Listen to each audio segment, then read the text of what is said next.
وقولوا قولا سديدا يصلح لكم أعمالكم ويغفر لكم ذنوبكم ومن يطع الله ورسوله فقد فاز فوزا عظيما اللهم ارحمنا بالقرآن وصدق الله العظيم وقال النبي صلى الله عليه وسلم فإن أصدق الحديث كتاب الله وخير الهدي هدي محمد صلى الله عليه وسلم وشر الأمور محدثاتها وكل محدثة بدعة وكل بدعة ضلالة وكل ضلالة في النار أما بعد Ma'asyiral muslimin wal muslimat, hamba-hamba Allah mukminin wal mukminat yang berhadir di dalam majlis yang paling Allah banggakan, majlis yang paling Allah cintai ini, semoga seluruh kita dijaga oleh Allah di akhir zaman ini. Semoga Allah berikan kepada kita seluruhnya akhir hayat yang husnul khatimah. Ya Rabbana amin. Kemudian salawat dan salam kita, pujian dan salawat salam kita hanyalah untuk Allah, salawat untuk Rasulullah sallallahu alaihi wasallam apapun keadaan kita hari ini. Bapak Ibu sekalian yang kami muliakan, dari tahun 2017 saya sudah menyampaikan bahwa para pakar bumi dan pakar alam kita, BMKG dunia telah menyampaikan 2019 sampai 2022 bumi ini akan mengalami kemarau ekstrim berturut-turut. Seluruh dunia akan mengalami kemarau ekstrim 3 tahun berturut-turut. Saya sudah keliling beberapa tempat dari Indonesia ini beberapa bulan terakhir, maka ada daerah-daerah yang sudah 9 sampai 10 bulan tidak sama sekali turun air hujan. Dan BMKG Indonesia telah menyampaikan bahwa Jawa Barat darurat air, kemarau yang dialami oleh Jabodetabek dan seluruh Jawa hari inilah kemarau yang terpanjang dan terlama. Sementara di Eropa panas hari ini berkisar antara 45 sampai 55 derajat Celcius. Amerika mengalami panas yang hebat. Australia terbakar hebat saat ini. Kaum muslimin yang kami muliakan, air saat ini di Wonogiri sudah dibeli dengan sapi. Jual kambing beli air, jual domba beli air. Susah keadaan di mana-mana. Dan ini sekarang sudah merembes. Lampung sudah mengalami kemarau. Palembang sudah mengalami kesusahan dan panas kemarau. Jambi, dan kita mendengar dan ikut merasakan sekarang Riau juga terbakar. Kalau kata orang Malaysia, jerebu. Negara tetangga hari ini meliburkan anak-anaknya sekolah karena imporan dari jerebu yang datang dari Riau. Ibarat Allah yang kami muliakan, apa yang kami sampaikan dahulu saat ini sedang baru mulai startnya. Saya dulu tidak pernah berharap ini akan terjadi, bahkan kalau bisa dilawan ini dengan doa. Saya mengajak kita semua untuk berdoa, berdoa, dan berdoa agar jangan terjadi. Tetapi doa ini apabila belum bisa mengalahkan kekuatan dosa yang dibuat oleh makhluk di suatu daerah, di suatu negeri, negara, maka doa hanya menjadi ibadah bagi yang berdoa, tetapi Allah tidak akan mengabulkan doa tersebut. Innal azaba war rahmata ya'talijani fis sama'. Antara azab dengan rahmat saling bergulat kalah mengalahkan di langit dunia. Berlomba untuk turun ke negeri suatu daerah, ke daerah suatu negeri. Apabila penduduk negeri itu mengisi hari-hari mereka dengan iman dan ketakwaan, maka rahmat akan mengalahkan azab. Rahmat turun untuk penduduk negeri itu. Tapi apabila penduduk negeri itu mengisi dengan maksiat dan dosa, maka azab mengalahkan rahmat. Azab pun turun untuk negeri itu. Sekarang ini saya tidak mau menyebutkan Indonesia ya Bapak Ibu, karena sekarang maksiat, dosa, kemungkaran dan berbagai macam jenis fahisyah, kezaliman sekarang sudah ada di seluruh negara, dibuat orang secara terbuka, terang-terangan, bahkan difasilitasi oleh negara. Maka jangan heran kalau seluruh negara di seluruh dunia hari ini serentak mulai merasakan bertubi-tubi, berlapis-lapis datangnya azab Allah Subhanahu wa taala. Ini akhir zaman Bapak Ibu yang kami muliakan. Saat kita berbicara menyebutkan tentang akhir zaman, mana yang bisa saya bawa-bawa?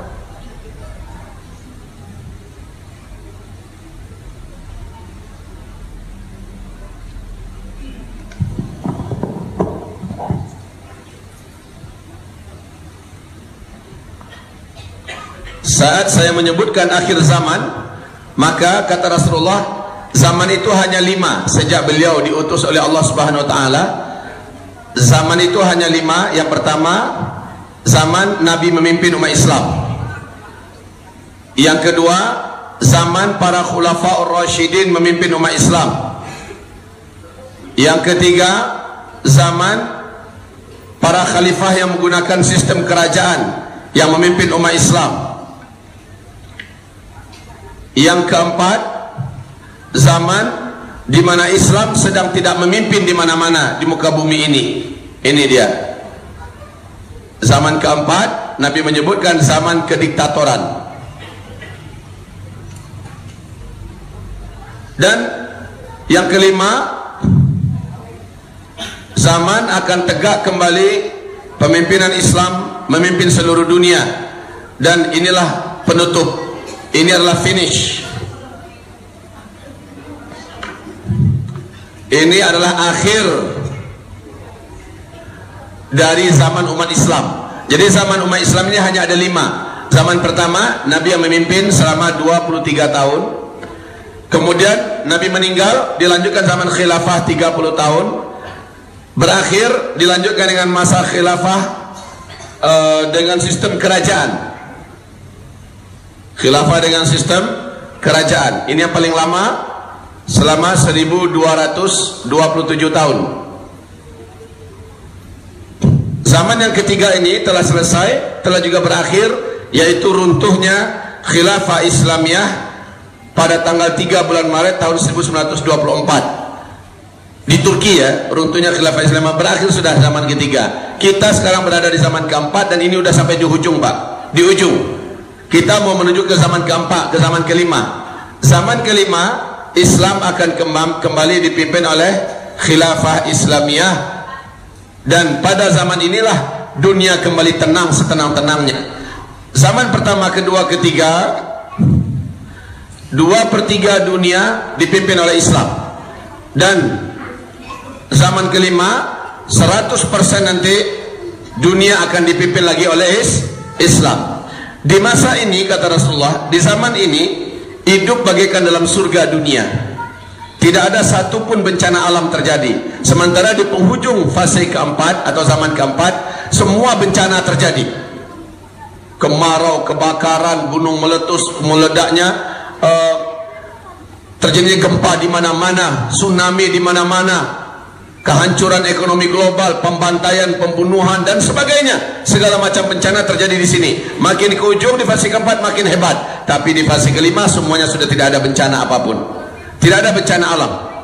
Jangankan gunung meletus, jangankan tsunami, banjir pun gak ada. Tetapi kata Rasulullah, air-air sungai di negeri Arab kembali mengalir dengan penuh. Gurun Sahara yang luas akan menjadi berumput hijau. Pada masa ini tidak ada satupun orang miskin di dunia. Tidak ada satupun orang yang mau menerima zakat. Pada zaman ini berkah adanya khilafah Islamiyah, tidak ada orang yang mau menjadi penjahat. Seluruhnya sudah betul-betul makmur dan subur. Saudara-saudara hamba-hamba Allah yang kami muliakan, tidak ada perang pada masa fase kelima ini. Tidak ada perang. Jangankan dua negara perang, dua kampung perang, dua orang manusia saja kata Rasulullah pada masa ini tidak ada yang berkelahi. Seorang wanita akan jalan kaki seorang diri dari Hadramaut menuju ke Makkah melaksanakan ibadah haji tanpa rombongan, tanpa muhram, jalan kaki seorang diri untuk melaksanakan ibadah haji. Dia aman pergi melaksanakan ibadah haji dan aman pulang. Benar-benar masa aman ini. Dan masa aman ini Allah sebutkan juga masa kepemimpinan Islam memimpin seluruh dunia.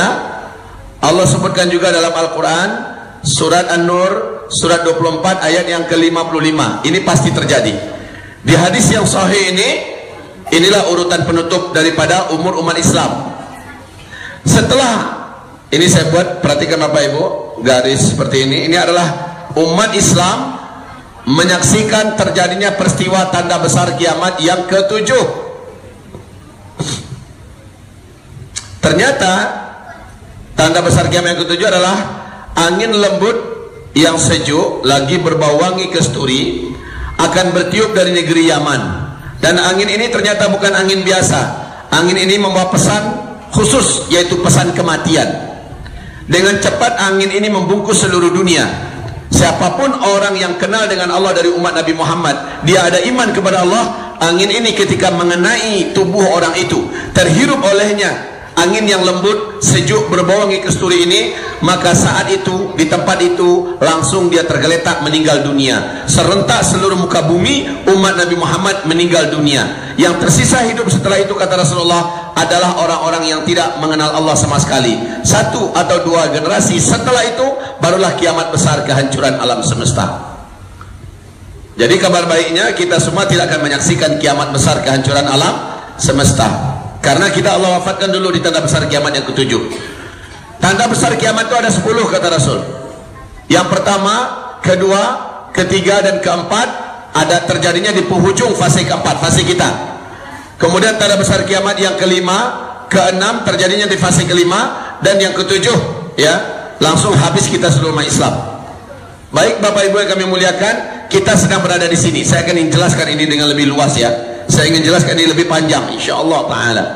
Wahai hamba-hamba Allah yang kami muliakan, jadi sekarang khilafah Islamiyah ini pasti akan terwujud dan terjadi. Cuma di Indonesia ini entah dari mana sumbernya, bagaimana kejadiannya, kok ada segelintir kelompok atau sekelompok orang ketakutan mendengar istilah khilafah. Macam ada ancaman untuk NKRI dengan wujudnya khilafah. Saya katakan kepada yang bersangkutan, ketahuilah ini adalah bahasa Allah dalam Al-Quran, surat An-Nur ayat 55. Anda setuju, Anda tidak setuju, ini pasti akan terjadi. Ibarat orang Pak yang sudah menikmati kegelapan malam, dan dia sudah merasakan betapa dia bisa melakukan apapun dalam kegelapan malam itu. Dia benci matahari terbit, dia takut matahari terbit, dia tidak mau matahari terbit. Mau nggak mau dia matahari terbit, matahari tetap terbit apa tidak? Tak mungkin malam selalu malam. Pasti malam akan berakhir dengan fajar, lalu disambut dengan syuruk, matahari pun terbit. Maka pencinta kegelapan, penjahat kegelapan sekelas vampir, Dracula, pocong, kuntilanak, babi gombel, genderuwo, sontoloyo, siapapun mereka, orang-orang yang mencintai kegelapan, yang menangguk kenikmatan dalam masa-masa kezulumat ini, mereka pasti akan berakhir dengan terbitnya matahari, walaupun mereka benci. Begitulah fase kelima pasti akan wujud. Fase kelima, Islam kembali memimpin seluruh dunia dengan sistem kekhalifahan, metode kenabian. Suka nggak suka? Cuma kabar baiknya, buat orang-orang yang berani mengatakan, iya, khilafah Islamiyah itu memang Islami, tapi mengancam NKRI. Khilafah Islamiyah itu bagus, tapi bisa menghancurkan eksistensi Pancasila dan NKRI. Waduh, yang pertama nih orang asbun, asal berbunyi. Yang kedua, orang ini jahil tentang hakikat daripada Islam. Yang ketiga, orang ini munafik, tidak akan keluar dari salah satu di antara tiga ini. Asal bunyi, yang penting dia dikasih duit. Yang kedua, dia memang jahil walaupun gelarnya profesor. Dan yang ketiga, memang orang munafik. Hanya orang munafik yang takut wujud kembali, tegak kembali khilafah Islamiyah. Saya kasih kabar gembira buat mereka-mereka. Dan ini juga informasi kepada kita semua bahwa yang namanya khilafah Islamiyah itu, maaf saya bertanya kembali kepada Bapak Ibu, tolong jawab ya Bapak Ibu, setelah mendengarkan betapa indahnya saat khilafah Islamiyah nanti hadir kembali di muka bumi, bumi dipimpin oleh khilafah Islamiyah, semuanya mengerikan atau indah? Saya adalah tukang bedah hadis-hadis Nabi akhir zaman bersama dengan ulama-ulama kita, dai-dai dan kiai-kiai kita yang lain. Saya hanya menyampaikan, dan faktanya apa yang saya sampaikan, ini hadisnya, ini ayatnya, ini hadisnya, ayatnya, ini faktanya terjadi dan terjadi. Salah satu contoh, awal 2018 saya memberikan nasihat, kaum muslimin, ayo rame-rame kita sekarang mulai membeli emas, karena tak lama lagi insya Allah emas akan melejit mahal. Kemudian mata uang yang sekarang kita genggam, apakah rupiah, kalau di Eropa euro, kalau di Amerika dolar, ya, kalau di Saudi rial dan sebagainya, seluruh mata uang ini tak lama lagi akan berakhir. Ini hadisnya saya sampaikan, dan kalian akan kembali menggunakan emas. Nanti akan terjadi kehancuran ekonomi secara bertahap, tapi paling mengerikan yang menyebabkan tidak ada lagi harga mata uang ini ada nilainya. Sekarang faktanya akhir 2019 ini Bapak sama-sama akan menyaksikan bahwa ekonomi dunia menjerit sakaratul maut. Orang yang tidak menyetok emas sekarang, maka dia akan menyesal selama-lamanya. Ketahuilah, warga Tiongkok di berita-berita televisi dan berita media yang ada di Tiongkok hari ini berlomba-lomba mereka menggantikan uang mereka kepada emas. Di Hong Kong, seluruh warga Hong Kong sudah tidak lagi ingin menabungkan dana mereka, tetapi mereka borong emas, mereka beli emas. China adalah negara yang paling serius menumpuk-numpuk dan mengumpulkan emas. Amerika jangan ditanya, ini negara paling rakus dalam mengumpulkan emas. Rusia, Australia, Inggris, Jerman, negara besar sedang berlomba-lomba mengumpulkan emas. Dan tak lama lagi kita semua akan berhadapan dengan fakta hadis Nabi di akhir zaman. Uang kertas kalian saat itu, kata Nabi. Mana ada kertas di zaman Nabi? Kalau Nabi itu bukan Nabi Allah yang benar-benar jujur, tak mungkin akan keluar kalimat ini. Nanti pada masa itu uang kertas kalian akan berserakan di pinggir jalan, dipermainkan oleh anak-anak kecil kalian seperti daun-daun menguning yang berguguran dari batang pohonnya, tidak ada nilai, tidak ada harga. Uang kalian saat itu kembali kepada emas, persis seperti pernyataan Bill Gates. Bill Gates mengatakan bahwa tak lama kemudian akan terjadi krisis moneter global yang paling mengerikan. Seluruh mata uang yang ada di muka bumi ini akan jatuh, tidak ada nilai dan harga. Negara akan goncang, tidak ada negara yang tidak akan bergoyang dan goncang. Dan negara yang mampu bertahan adalah yang punya stok emas. Saat itu saya sampaikan, sekarang mulai Pak, mulai mengalami apa yang saya sampaikan. Emas terus melesat naik. Saya tidak berdoa, bahkan nanti kita berdoa bersama-sama, semoga Allah lindungi kita. Walaupun doa ini hanya akan berdampak menjadi pahala buat kita dan tidak akan merubah apa-apa. Karena maaf, gelombang kebaikan kita tidak mampu mengalahkan frekuensi maksiat dan dosa yang dibuat oleh manusia. Tapi kebaikan kita tidak sia-sia Pak, tetap akan kembali untuk kita insya Allah ya. Jadi kita akan berdoa, tetapi doa ini sekali lagi saya katakan tidak akan berpengaruh kecuali hanya menambah amal soleh kita saja. Nanti kita akan berdoa.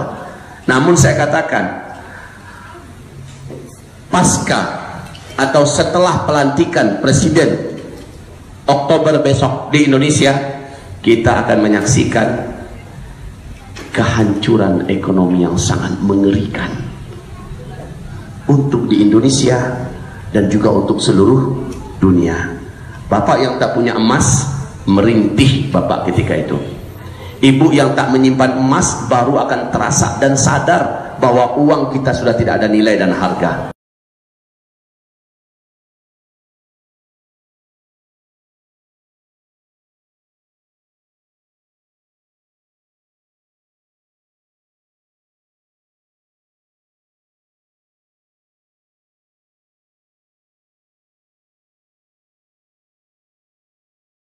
Hadis Nabi pasti akan terjadi, Pak. Hadis Nabi pasti akan terjadi dan waktunya sangat dekat. Hamba-hamba Allah yang kami muliakan, ini sudah di fase penghujung. Bapak, Ibu yang kami muliakan, coba perhatikan. Masih ingat nggak pengajian saya tentang Imam Mahdi? Kayaknya tidak berapa orang yang paham. Siapa yang paham tentang Imam Mahdi? Tolong angkat tangan, bantu saya sedikit. Yang paham siapa itu Imam Mahdi? Tidak ada, Cik. Surang saja. Ujung ke ujung, Sabang Merauke. Seorang saja. Siapa itu Imam Mahdi, Ustaz? Kata Rasulullah SAW, dari keturunan kandungku nanti, dari Hasan bin Ali, di akhir zaman akan muncul seorang pemimpin yang akan memimpin manusia yang beriman saat itu. Saat dia muncul, kondisi dunia sedang zalim di mana-mana. Keadilan sudah betul-betul tidak didapatkan di mana-mana. Bumi dalam keadaan kacau. Bencana alam terjadi di mana-mana. Pertumpahan darah terjadi di mana-mana. Perselisihan, pertengkaran, perkelahian dan perang. Dia akan muncul di tengah-tengah suasana itu. Dan dialah yang akan menertibkan kembali bumi ini. Masya Allah. Sosok ini dari keturunan kandung Rasulullah Sallallahu Alaihi Wasallam yang bernama Muhammad bin Abdullah, atau nama Nabi Muhammad kan bukan Muhammad saja, nama Nabi Muhammad juga Qasim.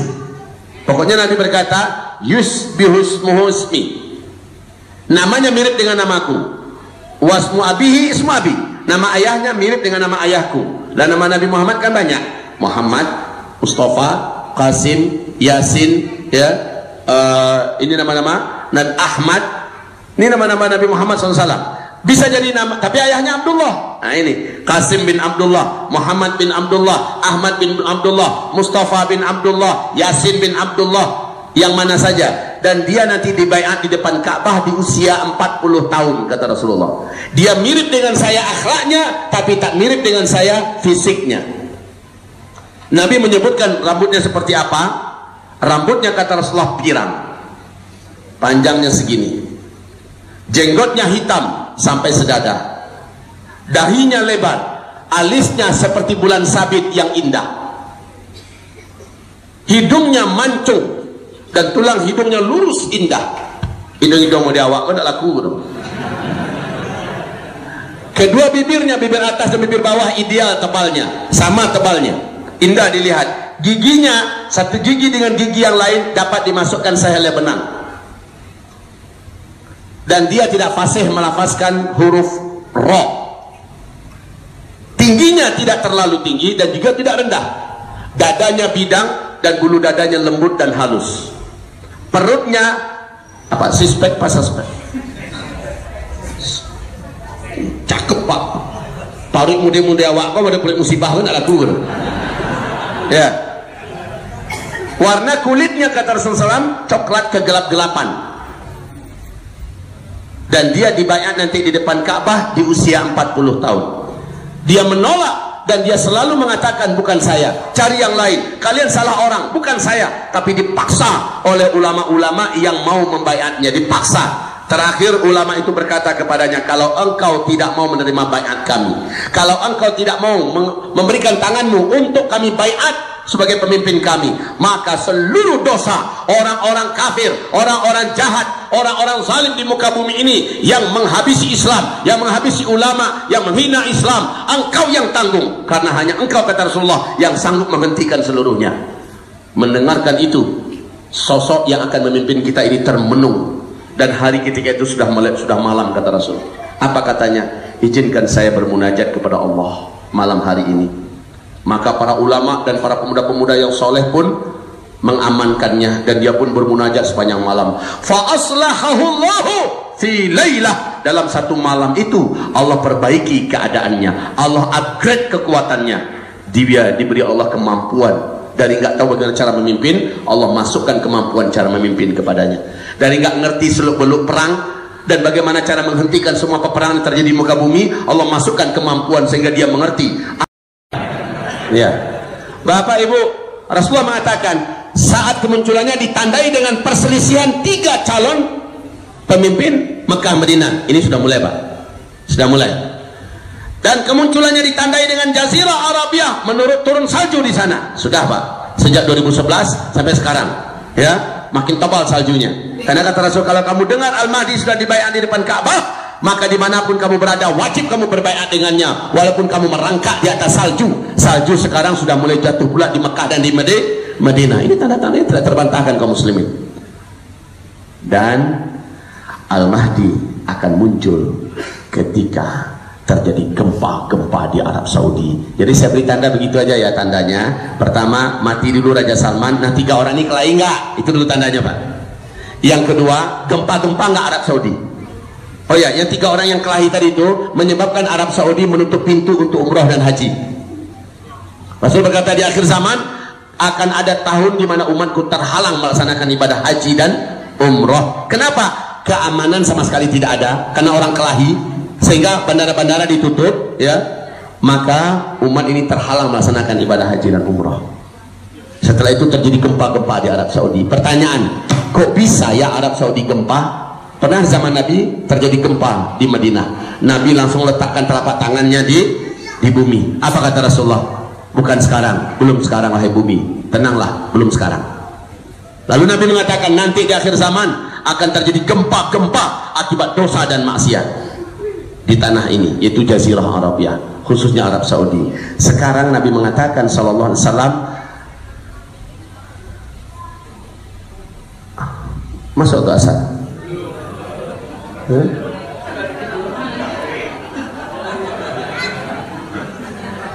Apa sih yang bunyi dari itu? Wakafkan, sedekahkan apa yang capek. Main bau-baunya belum. Baik Bapak Ibu yang kami muliakan, terus jadi Rasul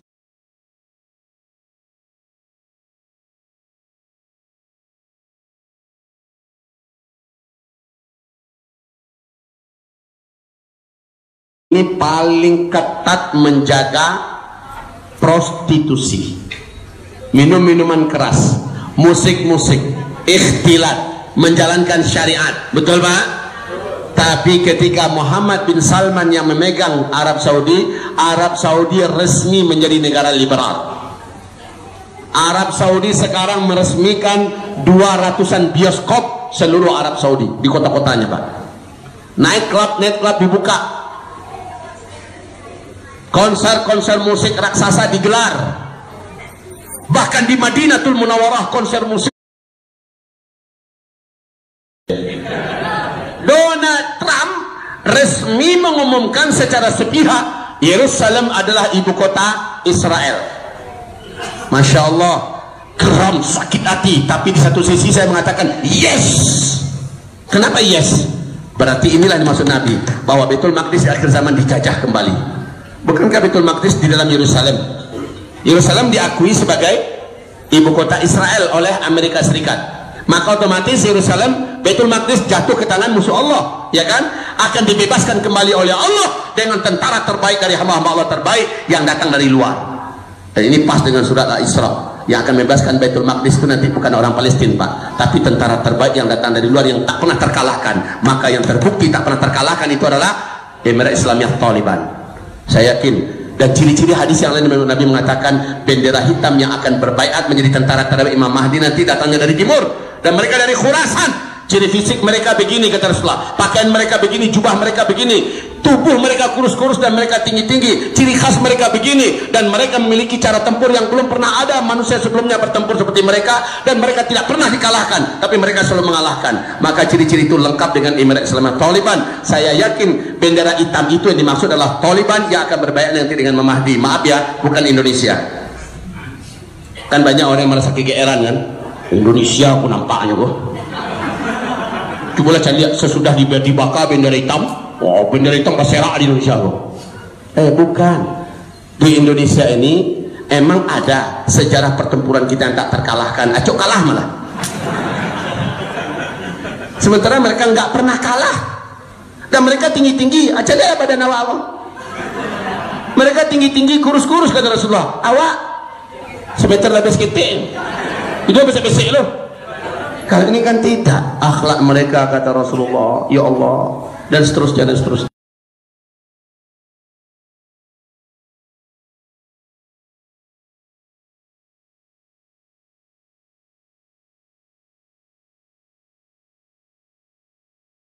Sebentar lagi bersama-sama, ya Allah jangan terjadi di zaman kami, ya Allah. Kita akan doa nanti ya. Walaupun doa itu mungkin saja tidak akan merubah apa yang telah Allah tetapkan di Lauh Mahfuz, tetapi sekali lagi doa menenangkan kita, dan doa tetap berarti sebagai sebuah pahala bagi kita, dan doa tetap Allah cintai. Betul Pak? Kita tetap akan berdoa, sepahit apapun ke depan kita hadapi, kita minta pada Allah sekarang, ya Allah, bila memang itu terjadi, kuatkan kami, selamatkan kami, menangkan kami. Itu yang kita minta nanti Pak. Kalau tidak terjadi Allah, maka berarti fitnahnya masih panjang. Tolong ya Allah istiqomahkan kami. Itu yang kita minta nanti. Hamba-hamba Allah, Bapak Ibu yang kami muliakan, berarti 1441 Hijriah yang sekarang Muharram, ke depan beberapa bulan ke depan akan penuh dengan huru hara, bencana-bencana besar, khususnya Jawa, terus ke sebelah timur, Kalimantan, Sulawesi, Papua, dan sebagian Sumatera akan mengalami bencana-bencana mengerikan. Apapun bencananya, kita tetap minta kepada Allah, berikan kami keselamatan dan akhiri hidup kami Allah dengan husnul khatimah. Hanya yang Allah firmankan di dalam Al-Quran surat Al-An'am ayat 158, yang akan dijaga oleh Allah, yang akan diselamatkan oleh Allah hanyalah orang-orang yang beriman, yang amal solehnya banyak. Ustadz, kami lah talambek menengah pengajian ke Ustadz, baru sekarang kami mendengar, apakah kami masih sempat mengejar ketertinggalan kami? Saya jawab, memang benar, Anda sudah sangat-sangat terlambat.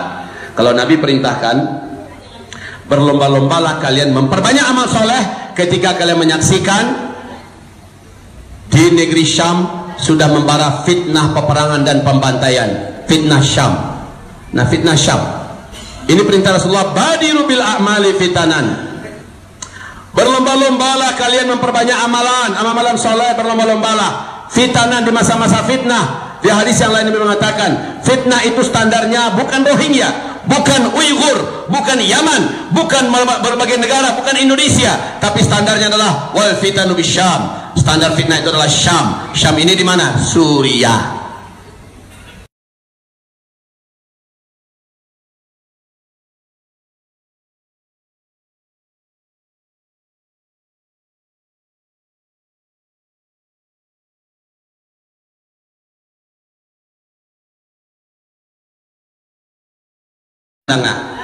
Baru sekarang Ustadz, apakah kami terlambat? Saya katakan lebih baik terlambat daripada tidak sama sekali. Lakukanlah akselerasi amal soleh, percepatlah lakukan amal soleh. Kalau Bapak Ibu mendengar, ini kan tanda besar kiamat yang pertama, dukhon, bumi gelap gulita 40 hari 40 malam. Lalu yang kedua, paling lama 3 tahun setelah itu Dajjal. Kemudian setelah Dajjal, Nabi Isa Allah turunkan dari langit membunuh Dajjal. Baru ditutup fase keempat ini dengan Ya'juj dan Ma'juj, Allah lepaskan Ya'juj dan Ma'juj. Ini huru hara semua nih Pak, mengerikan semua. Dukhon akibat hantaman meteor. Meteor itu baru terjadi apabila umat ini sudah gila-gilaan dengan musik, dan mereka sudah mencintai musik. Apabila wanita-wanita sudah menari-nari melengah-lenggok, ya, di antara umat menjadi penyanyi-penyanyi dan penari-penari. Apabila minum-minuman memabukkan, barang-barang memabukkan sudah menyebar dan beredar tengah umatku di mana-mana. Ini udah lengkap semuanya, dibuat di Arab Saudi sekarang. Kalau dunia, Indonesia dari dulu, tapi Arab Saudi baru udah 3 tahun ini. Nah, sementara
tugas Bapak Ibu sekarang tidak banyak, Pak.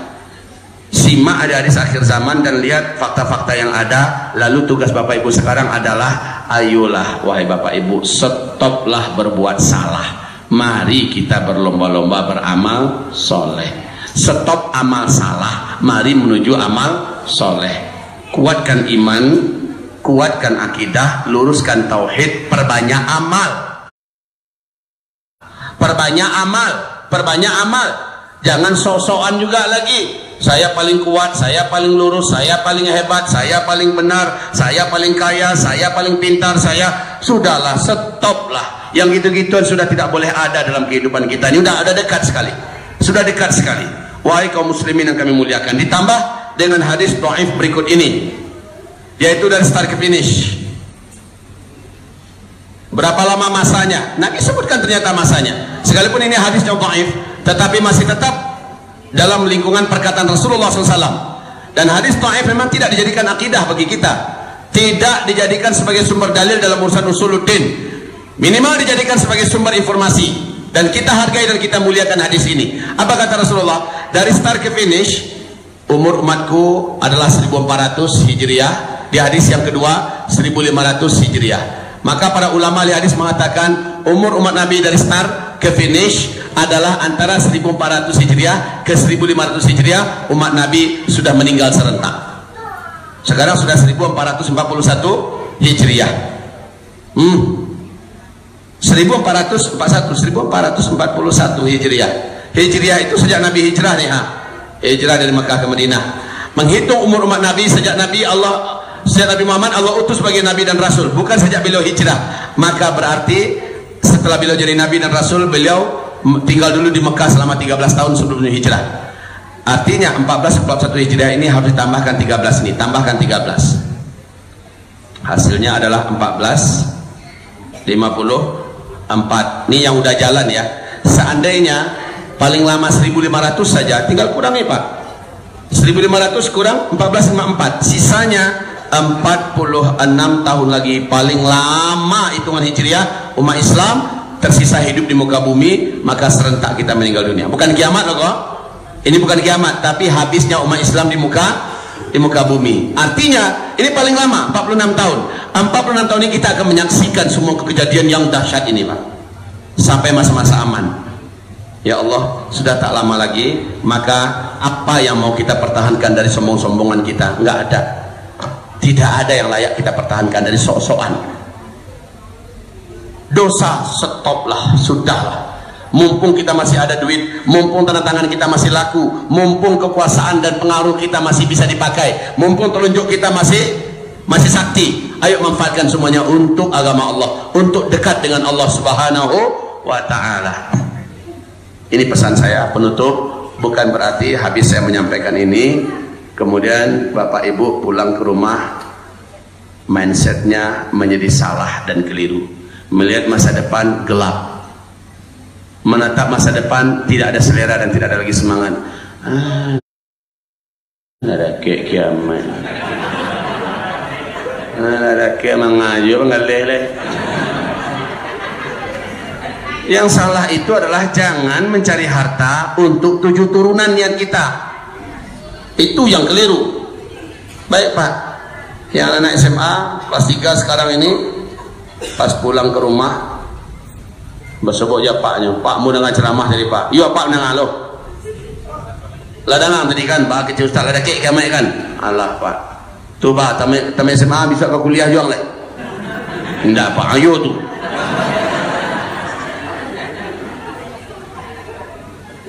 Atau yang bujang-bujangan yang pengen nikah November Desember, habis dengarkan ceramah ini kirim surat ke calon mertua, calon istri.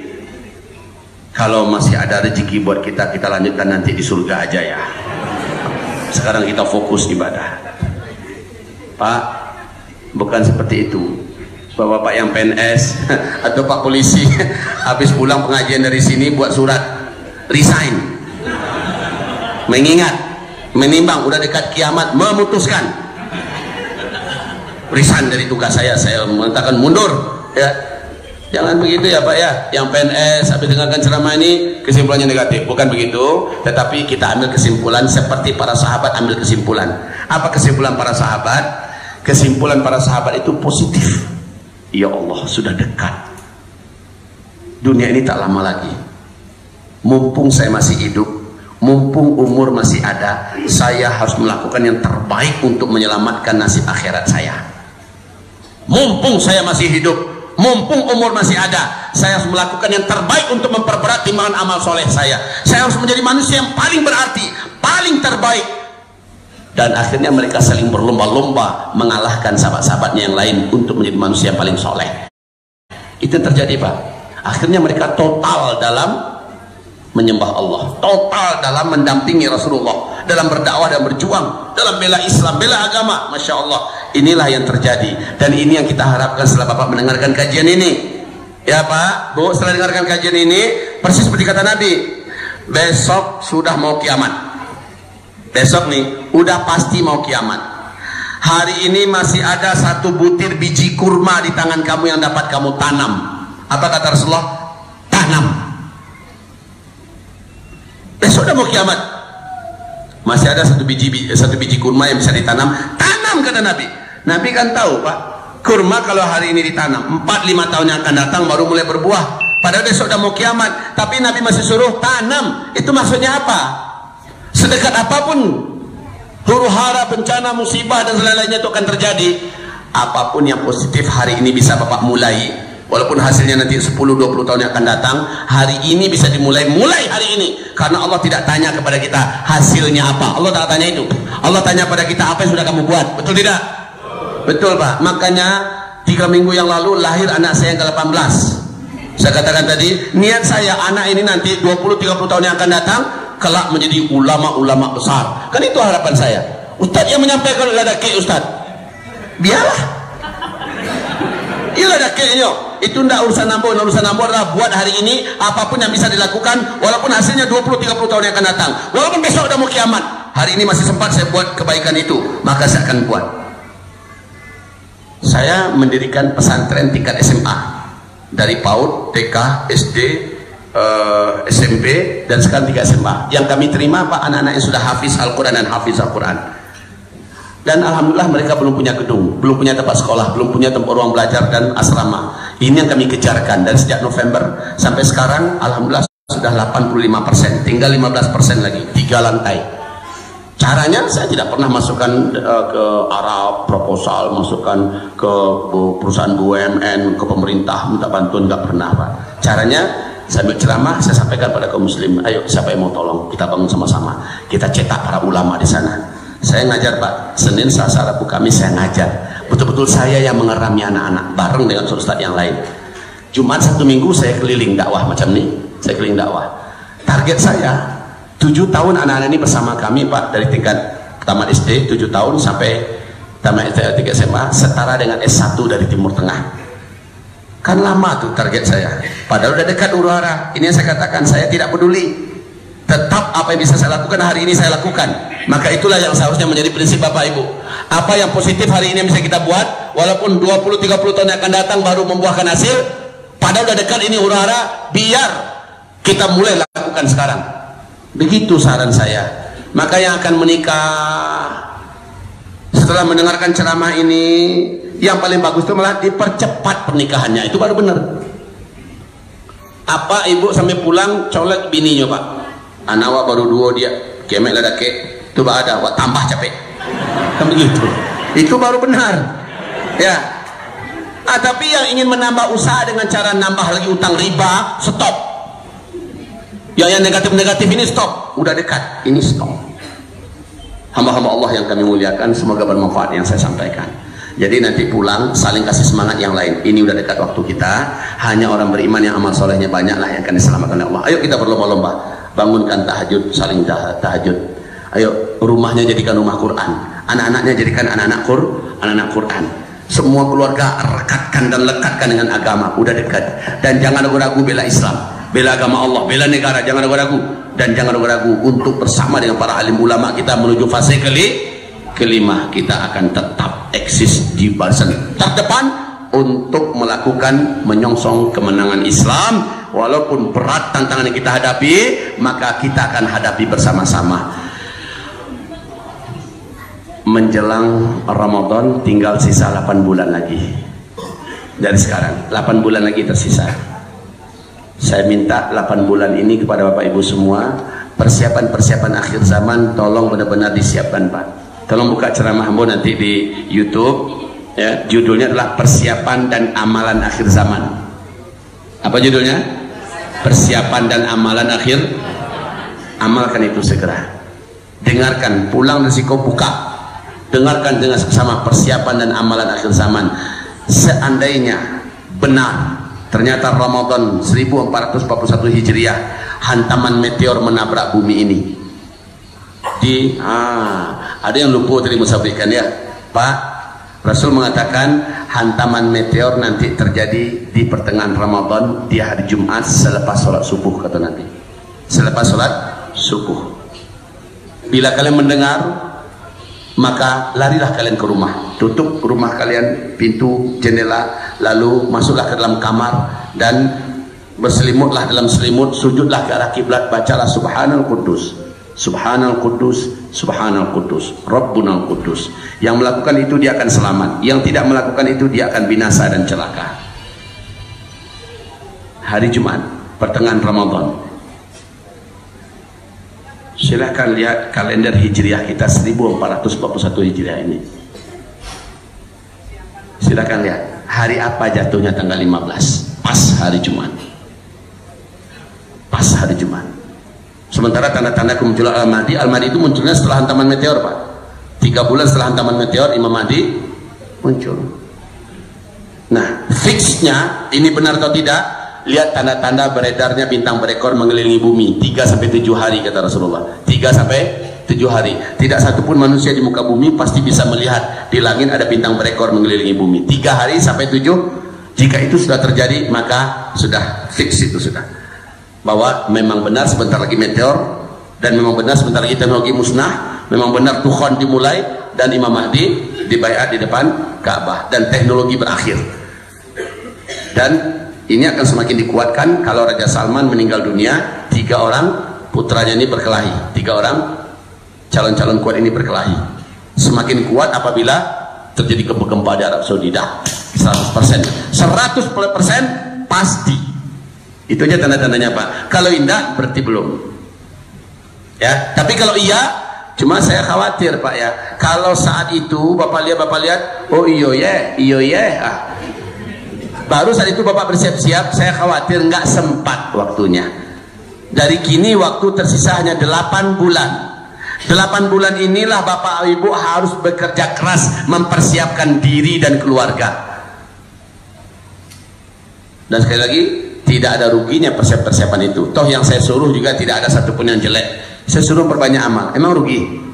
Saya suruh Bapak Ibu agar segera memborong emas. Kalau ada pitih borong emas, simpan emas. Emang rugi nyimpan emas? Emas akan terus naik. Kalau perlu uang bisa lagi dijual emasnya. Apa ruginya Pak? Ya. Saya nyuruh Bapak hal yang seluruhnya positif. Termasuk Pak, Bapak gali kembali sumur-sumur dari rumah kita yang sudah Bapak timbun. Karena sudah ada air keran, hidupkan kembali sumur-sumur itu. Aktifkan kembali. Saya punya alasan-alasan, tolong dengarkan nanti di persiapan dan amalan akhir zaman. Apa ruginya? Saya anjurkan Bapak agar menjauhi daerah kota. Ini kota. Ini kota. Jauhi daerah kota. Daerah kota itu baru dijauhi kalau chaos sudah resmi terjadi. Tanda-tanda sudah nampak chaos resmi terjadi. Kita sudah punya tempat di bukit, jauh dari laut, jauh dari kota, tinggi dari laut, jauh di gunung berapi, dan bukit itu punya sumber mata air, dan sudah ada kapling-kaplingan orang-orang beriman, orang-orang soleh yang membangun rumah-rumah mereka di sana. Itu baru ditempati ketika chaos resmi terjadi di kota-kota di seluruh Indonesia. Baru Bapak pindah ke situ. Sebelum itu Bapak normal kerja di pasar, kerja di kota, menjalankan hidupnya. Sementara bangunan sudah dibangun di bukit sana, biarkan untuk lembaga tahfiz Quran dipakai dulu, mengalir pahalanya buat kita. Ya, tapi ketika chaos sudah terjadi, Bapak orang beriman kumpul di tempat itu. Orang beriman akan saling jaga, menjaga dan melindungi. Kata Nabi, dalam kondisi chaos nanti, orang karena lapar akan tega membunuh tetangganya sendiri demi sepotong roti. Dan itu akan mudah terjadi di kota-kota besar Pak. Kita nggak tahu tetangga kita ini siapa. Tapi kalau orang beriman semua, tak mungkin orang beriman sepahit apapun hidup akan membunuh tetangganya sendiri. Betul tidak? Yang pasti adalah orang beriman pasti akan melindungi sesama orang beriman. Nah, ini yang harus Bapak Ibu lakukan, ya. Kalau Bapak Ibu ada rezeki, ada untung, ada rezeki.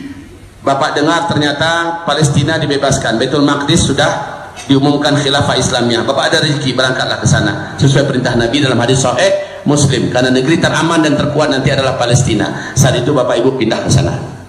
Saya tidak menganjurkan Bapak Ibu hijrahnya ke Mekah ke Madinah, tidak. Mekah ke Madinah itu disuruh hijrah kita saat Dajjal keluar, baru disuruh ke Mekah Madinah. Kalau sekarang jangan, Pak. Mekah Madinah itu akan kacau sekacau-kacaunya, dan sangat keliru kalau ada yang hijrahnya ke Mekah ke Madinah. Dulu 2 tahun yang lalu saya masih menyuruh hijrahlah ke Mekah ke Madinah. Sekarang saya tidak menyuruh lagi, dan sudah saya cabut fatwa itu.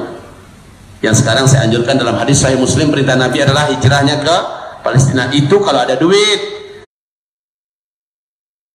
kalau ada rezeki, ya, kalau pandai bahasa Arab.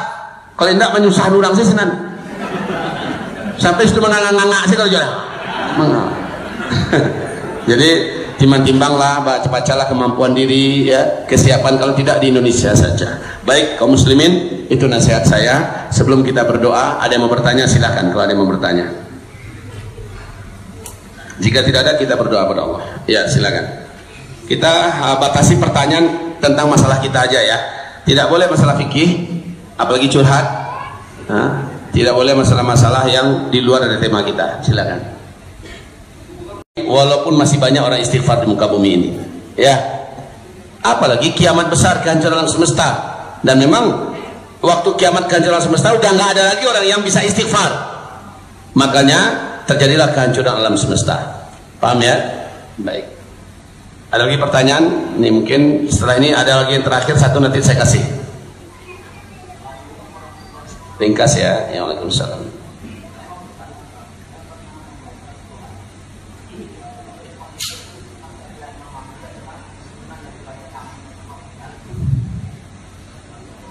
Pengikut,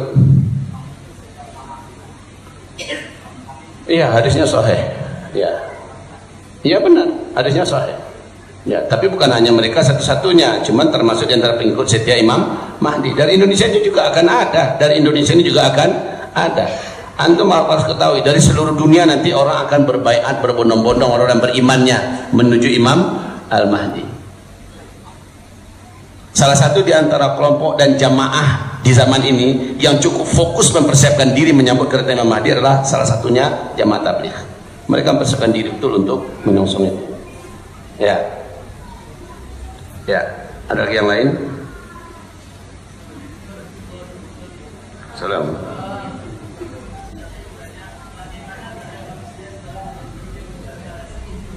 Kenapa? Pintu tobat sudah ditutup selama-lamanya. Ya, kemudian Al-Quran sudah tidak ada lagi tulisannya, yang tinggal hanya lembaran-lembaran kertas putih, kata Rasulullah. Semua tulisan Al-Quran yang ada di atas lembaran itu di malam yang panjangnya naik ke langit. Bahkan yang hafal Al-Quran di muka bumi pun Allah angkat Al-Quran itu. Bahkan itu ingin cegah, maka cegah. Bukan begitu selama ini cara minum kita, keliru. Cara minum Rasulullah SAW dan para sahabat adalah minumlah madu. Yuwana madu diminum. Capek hatinya Ustaz. Mau cepat sembuh enggak? Kalau mau cepat sembuh, madu ini menurut hadis-hadis sahih dari Rasulullah, makin banyak diminum makin cepat bekerjanya, makin cepat khasiatnya. Itu cara minum madu, Pak. Ambo sabutu gua setengah kilo gua, insyaallah 2 kali minum putih gua. Lampai balik tahun tuh, Pak. Lampai balik tahun. Jangan Bapak katakan saya hanya teori. Bahkan mungkin ada yang sampai masuk ke videonya atau ke media sosialnya, satu kelas ini Pak habis sama saya, Pak. Saya minum habis apa nih, Pak? Bayi kira mah. Ya, begitu cara minum yang benar, maka insya Allah semua penyakit Bapak akan Allah sembuhkan, ya Bu, ya. Dan ini adalah madu, 3 madu yang saya kombinasikan. Madu multiflora asli, madu lengkeng, dan madu alandu. Ini ketiga-tiganya kami kombinasikan agar bisa menghasilkan cita rasa yang istimewa dan spesial. Dan yang paling spesial ini diruqyah dengan amalan-amalan khusus yang dicontohkan Rasulullah dengan ayat-ayat pilihan. Semoga bermanfaat bagi umat. Keuntungannya 60% adalah untuk agama Allah Subhanahu wa taala. 60% untuk agama Allah, 30% untuk memutar balik modalnya, 10% ini yang saya jadikan untuk tim dan biaya personal lapangan. Sementara yang ini adalah kesturi. Idola dan kesukaan Rasulullah ini adalah kesturi. Kesturi ini barangnya sulit didapat, memang kualitasnya tinggi dan mahal. Kesturi asli yang juga sudah saya ruqyah. Ini berguna bagi yang mengalami gangguan jin, gangguan syaitan. Kata Rasulullah, syaitan itu masuk di tubuh kamu dalam aliran darah. Inna syaitan yajri fi ibni adam majrad dam. Maka siapapun di antara kita dan keluarga kita mengalami gangguan dari syaitan, tinggal oleskan, buka nanti kesturinya seperti ini, buka nanti kesturinya, lalu oleskan di ubun-ubun, oleskan di ubun-ubun kita. Ini umum mugis Pak, 100 induk penyakit letaknya di sini, dan ini yang dibekam. Kemudian di bawah telinga, di bawah telinga. Setelah itu di urat nadi, kemudian di kedua ketiak kita, oleskan di kedua ketiak. Dan di lubang pusat, tancapkan ke lubang pusat itu, putas kita bacakan Bismillah Allahu Akbar. Kata Rasulullah, lumbung dari seluruh penyakit itu adalah perut, dan setan banyak bersarang di situ. Letakkan situ. Bagi yang mengalami gangguan tak normal di matanya, baca WhatsApp agak berjam-jam sanggup, baca Quran lembar talok, tapi baca Quran 5 baris lah lalu. Banyak itu Pak, sedang dengarkan khutbah Jumat pasti tidur. Qad qamati shalah, qad qamati berjagonya. Ini banyak sekali orang yang Pak, maka oleskanlah letakkan di sini, oleskan di bawah alisnya. Jangan dekat-dekat sini ya, jangan pedih ke mata. Di sini Pak, di sini. Dan siapa yang telinganya mendengarkan bisikan-bisikan jahat, mengajak yang jahat, atau mengajak agar Allah dimaksiati, Allah didurhakai dengan kata-kata kotor kepada Allah, berarti ada setan. Ini sudah bisa mendengarnya Pak, orang lain tak bisa dengar, berarti ada kejahatan gaib di sekitar telinganya. Tinggal letakkan itu tadi parfum ini, buka ya, lalu masukkan ke dalam. Bismillah Allahu Akbar, Bismillah Allahu Akbar. Lalu setelah itu berdoalah, ya Allah, bila di tubuh hamba memang ada penjahat gaib yang menyebabkan hamba seperti ini, maka mohon hamba kepadamu ya Rabb, berkat kesturi kesukaan Rasulullah ini yang telah diruqyah, enyahkan mereka dari tubuh hamba ya Allah selama-lamanya. Mintakan Pak, bagi yang rumahnya mengalami gangguan penampakan di kantornya, di mobilnya, di kebunnya, di mana, tinggal dibuka, teteskan ke dalam air yang sudah diember, lalu diaduk Pak, kemudian bentaklah 1 kali bentakan. Hai musuh Allah, kalian yang ada di ruangan ini, keluar. Maka ambil air itu, percikan, Bismillah Allahu Akbar, Bismillah Allahu Akbar, Bismillah Allahu Akbar. Begitu caranya Bapak Ibu ya. Masuk asar. Alhamdulillah selesai. Dan saya minta 5 menit kita berdoa bersama-sama ya. Habis itu baru kita nikmati sholat. Kedua-duanya ini 60%-nya adalah untuk agama Allah Subhanahu wa taala, dan ada di luar sana sudah tersedia. Baik, mari kita berdoa. Al-Fatihah. A'udzu billahi minasyaitonir rajim. Bismillahirrahmanirrahim. Alhamdulillahi rabbil alamin. Arrahmanir rahim. Maliki yaumiddin. Iyyaka na'budu wa iyyaka nasta'in. Ihdinas siratal mustaqim. Siratal ladzina an'amta 'alaihim ghairil maghdubi 'alaihim waladdallin. Amin. Allahumma shalli wa sallim ala sayyidina Muhammadin sallallahu alaihi wasallam wa ala alihi wa sahbihi ajma'in. Allahumma ighfir lil muslimina wal muslimat wal mu'minin wal mu'minat al ahya'i minhum wal amwat birahmatika ya sami'u qarib mujibu da'awat. Rabbana zalamna anfusana wa in lam taghfir lana wa tarhamna lanakunanna minal khasirin. Rabbana la tuzigh qulubana ba'da idh hadaitana wa hab lana min ladunka rahmah innaka antal wahhab.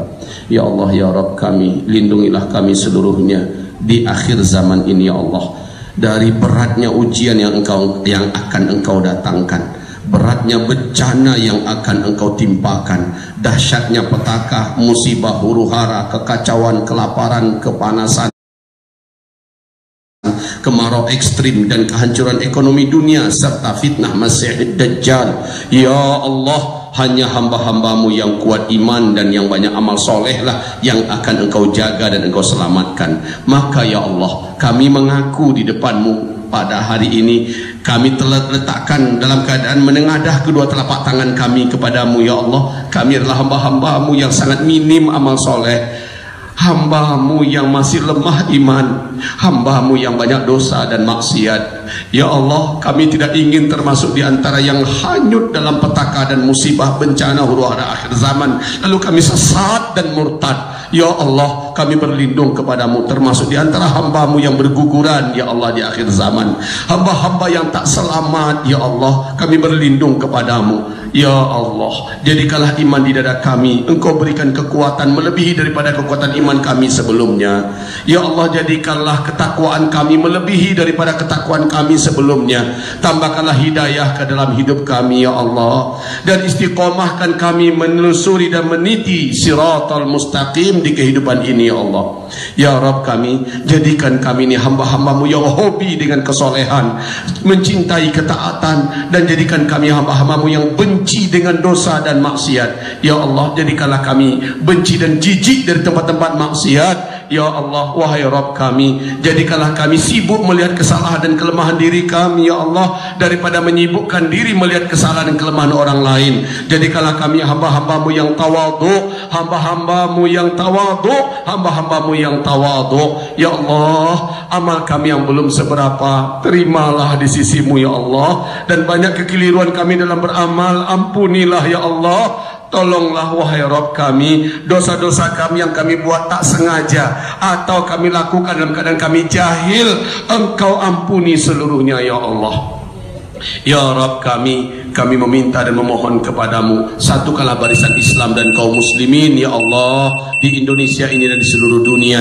Ya Allah, bebaskan dan selamatkanlah Indonesia kami yang tercinta ya Allah dari segala keburukan, petaka dan apapun ya Allah upaya-upaya untuk memecah belah NKRI kami ya Allah. Wahai Rabb kami, siapapun yang memimpin kami saat ini dan ke depan akan memimpin kami, sementara mereka adil dalam memimpin, mereka sayang kepada kami, mereka memuliakan ulama-ulama kami, kiai-kiai kami, habib-habib kami, da'i-da'i dan ustad-ustad kami ya Allah, dan mereka benar-benar amanah menjaga Republik Indonesia dan menjaga keutuhan NKRI ini. Siapapun mereka yang memimpin kami ya Allah, tolong seluruhnya aminkan dengan serius. Ya Allah, kuatkan kekuasaan mereka ya Allah, berkahi hidup dan keluarga besar mereka ya Allah, dan selamatkan mereka pada hari kiamat nanti ya Allah. Letakkan mereka di tempat yang tertinggi dan mulia dalam surga-Mu ya Allah.